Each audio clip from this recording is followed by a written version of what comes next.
বিসমিল্লাহির রহমানির রহিম। সুপ্রিয় শিক্ষার্থীবৃন্দ, আজকে আমি তোমাদেরকে সসীম ধারার অঙ্কগুলো কীভাবে শুধুমাত্র ক্যালকুলেটর দিয়ে কোনো প্রকার সূত্র ছাড়া করব সেই পদ্ধতি তোমাদেরকে শেখাবো। যার জন্য আমাদের লাগবে প্রথমে একটি ক্যালকুলেটর। আমি একটি সায়েন্টিফিক ক্যালকুলেটর নিয়েছি। এই ক্যালকুলেটর শুধুমাত্র এই ক্যালকুলেটরের মাধ্যমে আমি সেই অঙ্কগুলো করাবো। একটি ধারা লেখা যাক, 9 যোগ 21 যোগ 33 যোগ 45 যোগ 57 যোগ যোগ 201। যদি বলা হয় যে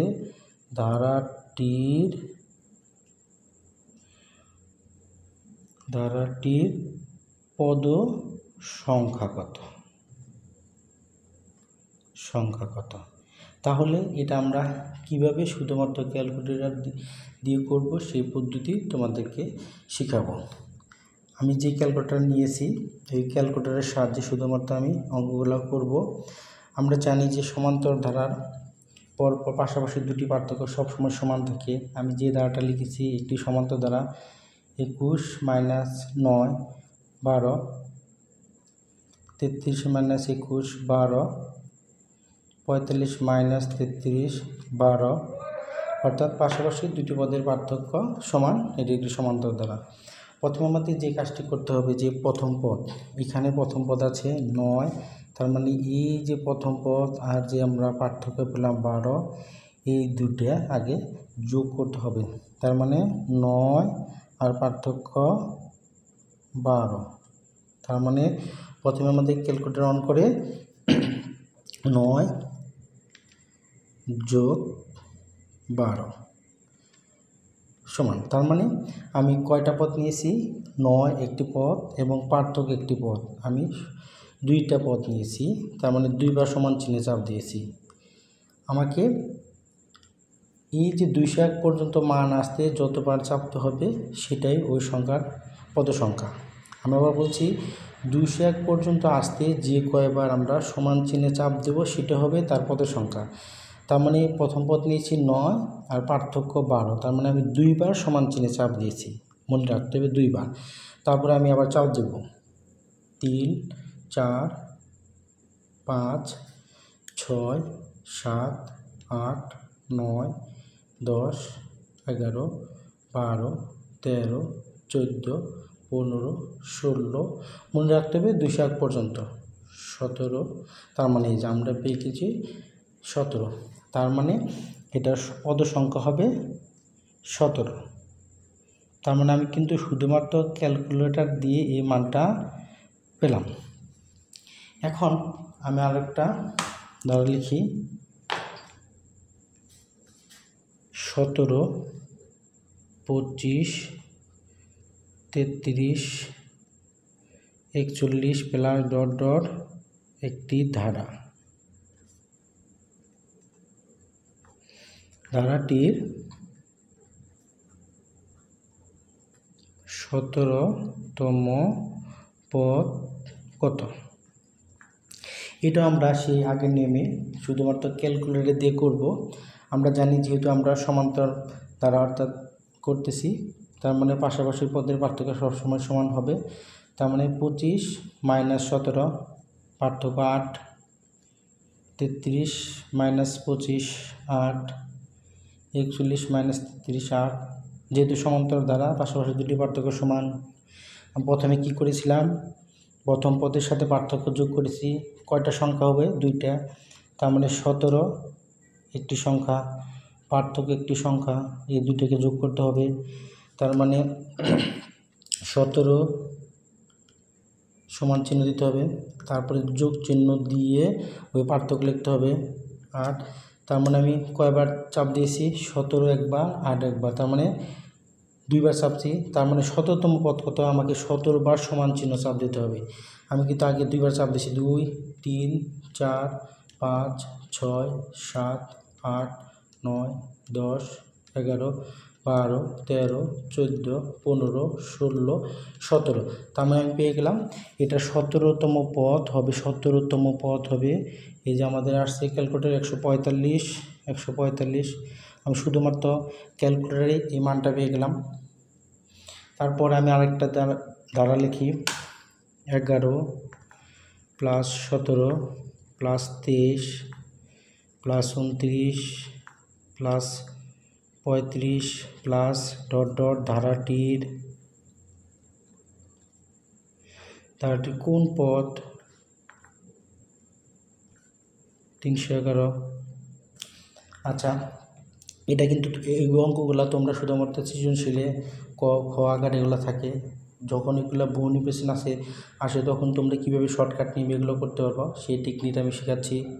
তার মানে আমি আগে বলেছি যে বা যেহেতু সমান্তর দ্বারা পাশাপাশি পদের পার্থক্য দুটো সমান, তাহলে এখানে পার্থক্য 17 মাইনাস 11 6, 23 মাইনাস 17 6, 29 মাইনাস 33 6, 35 মাইনাস 29 6, যেহেতু পার্থক্য সমান আমাকে বলেছি কি যে কোন পদ 311, ওই আগের মতো আমাকে এই এখানে আছে কত 11 একটি পদ, পার্থক্য একটি পদ, এই দুইবার আমাকে চাপতে হবে।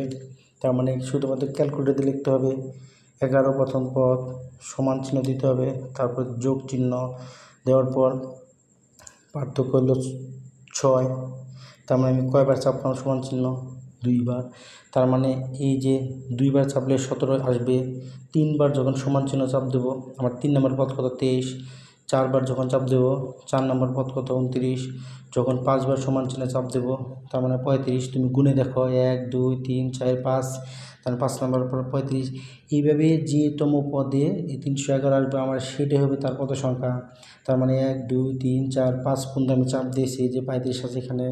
তার মানে তারপরে 6 থেকে 6 7 8 9 10 11 12 13 14 15 16 17 18 19 20। মনে রাখতে হবে আমাদের পদ কিন্তু 311। 20 পর্যন্ত চাপ দিয়েছি, 21 22 23 24 25 26 27 28 29 30 31 32 33 34 35 36 37 38 39 40 41 42 43 44 45 46 47 48 49 50 51। তার মানে পেয়ে গেছি 311। তার মানে 51তম পদ। ধারাটি কোন পদ? তার মানে ধারাটির 51তম পদ হবে 311। আমি কিন্তু শুধুমাত্র ক্যালকুলেটর দিয়ে পেয়ে গেলাম। আচ্ছা, এভাবে আমি আরেকটা ধারা লিখি 3 যোগ 6 যোগ 9 যোগ 12 প্লাস ডট ডট ডট ধারাটির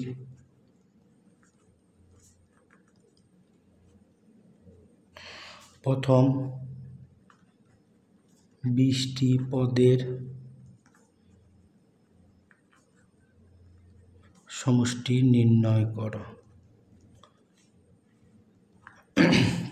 তার মধ্যে আমাদের আগের মধ্যে সেই কাজটি করতে হবে, যে কাজটা এই যে 6 মাইনাস 3, তার মানে পার্থক্য 3, তার মানে দ্বিতীয় পদ মাইনাস প্রথম পদ পার্থক্য 3, পার্থক্য 3। আমাদের বলছে তারটি প্রথম 20টি পদের সমষ্টি, তার মানে এখানে কয়টা পদ বের করতে হবে 20টা পদ বের করতে হবে। সেই আগের মধ্যে আমরা যাব এখানে প্রথম পদ 3 পার্থক্য 3, তার মানে যোগ করলে কয়বার চাপ দেবো আমরা সমান চিহ্ন 2বার, এই দেখো আগের মতো। তার মানে পার্থক্য প্রথম পদ 3 সমান চিহ্ন, তারপরে যোগ দেওয়ার পর পার্থক্য 3 আবার সমান চিহ্ন দিলাম, কয়বার হলো 2বার, দ্বিতীয় পদ 2, তারপরে একবার চাপ দেবো তার মানে তৃতীয় পদ 9, আরেকবার চাপ দেবো তার মানে চতুর্থ পদ 12। এভাবে আমার 20তম পদ আসতে হবে। তার মানে 1 2 3 4, আমি 4বার সমান চিহ্ন চাপ দিয়েছি, 5 6 7 8 9 10 11 12 13 14 15 16 17 18 19 20, পেয়ে গেলাম 60। তার মানে আমরা 20টি পদের সমষ্টি পেলাম 60। এখন আমাদের যে কাজটা করতে হবে এই 20টি পদের সমষ্টি নির্ণয় করতে হবে। যেহেতু আমরা কোনো প্রকার সূত্র প্রয়োগ করছি না, আমাদের যে কাজটা করতে হবে মনে মনে একটা হিসাব করতে হবে।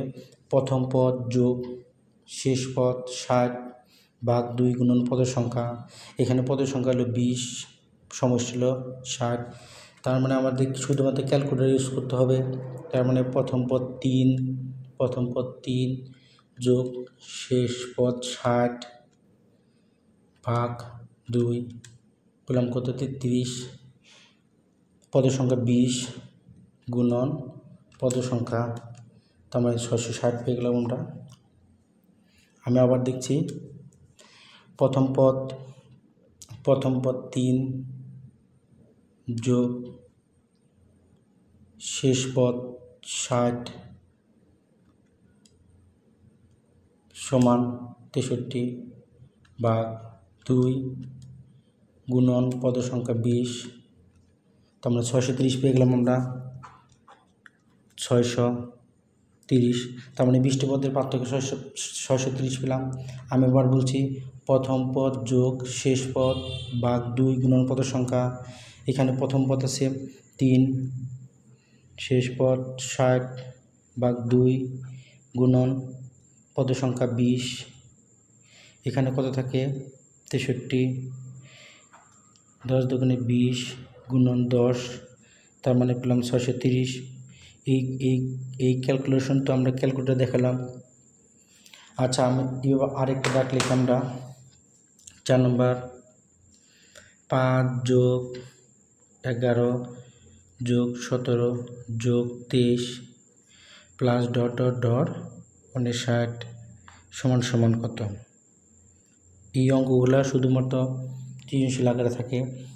যখন তোমাদের ভুল নির্বাচন আকারে থাকবে কীভাবে তোমরা নির্ণয় করবা, দেখো এখানে আগের মতো পার্থক্য 6 পার্থক্য। তার মানে আমাদের এই যে কয়টা পদ আছে সেই পদের সংখ্যা বের করতে হবে। পদের সংখ্যা বের করার নিয়ম আগে বলেছি, প্রথম পদ যোগ পার্থক্য। কয়বার চাপলাম আমরা, 2 বার চাপবো। প্রথম পদ 5 সমান চিহ্ন যোগ পার্থক্য 6, তার মানে কয়বার চাপলাম 2 বার। 2 বার চাপলে 11 আসবে। এভাবে আমাদের কয়বার চাপলে এই মানটা আসবে, তার মানে আমি 2 বার চেপেছি। তারপরে 3 4 5 6 7 8 9 10, 10তম পদ পেলাম কত 59, আমি সমান চিহ্ন 10 বার চাপ দিয়েছি। আচ্ছা, এখন আমাদের বুঝে আগে শেষ কাজ করতে হবে। প্রথম পদ যোগ শেষ পদ বাই 2 গুণন পদের সংখ্যা। এখানে পদের সংখ্যা আছে কত, তার মানে প্রথম পদ 5 যোগ শেষ পদ 59 সমান পেলাম 64 ভাগ 2 গুণন পদের সংখ্যা 10, তাহলে পেলাম 320। তার মানে এটার সমষ্টি আমরা পেয়ে যাব 320। আশা করি সবাই বুঝতে পেরেছ। এই অঙ্কগুলো শুধুমাত্র আমরা যখন বহু নির্বাচনী থাকবে অথবা কোনো প্রস্তুতিমূলক পরীক্ষা থাকবে সেগুলোতে আমরা এই পদ্ধতি ব্যবহার করে অঙ্ক করব। আমার ক্লাসটি যদি তোমাদের ভালো লেগে থাকে অবশ্যই তোমরা লাইক কমেন্ট এবং শেয়ার করবে এবং আমার চ্যানেলটাকে সাবস্ক্রাইব করে দিবে। আমাদের এরকম আরও ভিডিও পেতে চাইলে আমাদেরকে লাইক কমেন্ট শেয়ার করবে।